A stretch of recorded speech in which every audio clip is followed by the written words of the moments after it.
carilah amalan yang benar-benar sesuai dengan tuntunan. Dan kalau melakukan amalan ibadah, sebisa mungkin kita lakukan sesuai tuntunan. Jadi tahap yang pertama jamaah, jangan tergoda melakukan amalan yang aneh-aneh. Tidak ada dasarnya. Ditanya mana hadisnya, tidak bisa mendatangkan.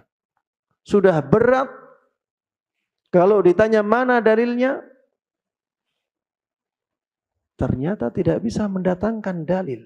Yang didatangkan dalil-dalil umum. Ini kan masuk dalam zikir. Kan Allah katakan, ya ayyuhalladzina amanu uzkurullaha katsira. Wahai orang-orang yang beriman, berzikirlah kepada Allah dengan zikir yang banyak. Ini kan zikir.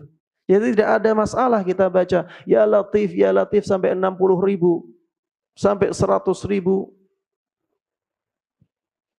Jamaah, kita zikir itu beribadah.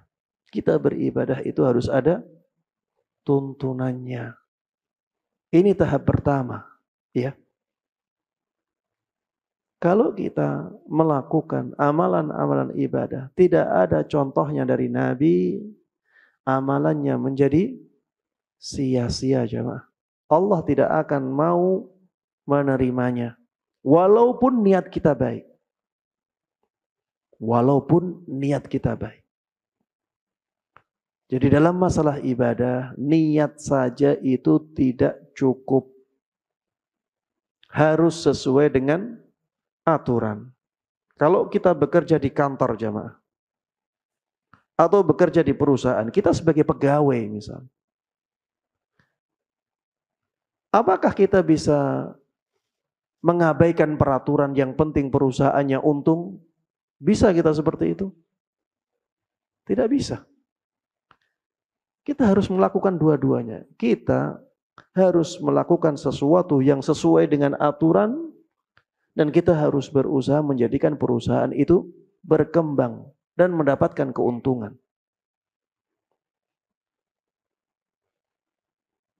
Sebagai pegawai negeri juga demikian. Kita tidak bisa hanya berpikir yang penting negara ini tidak rugi. Yang penting negara ini dapat keuntungan. Adapun peraturan itu terserah saya. Tidak bisa seperti itu. Kalau dalam masalah duniawi saja seperti ini, apalagi dalam masalah ukhrawi, dalam masalah akhirat.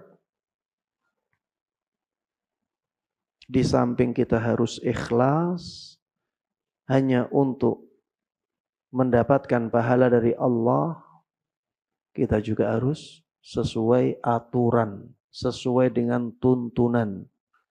Sebagaimana disebutkan oleh sahabat Abdullah ibn Mas'ud, ittabi'u wa la tabtadi'u faqad kufitum.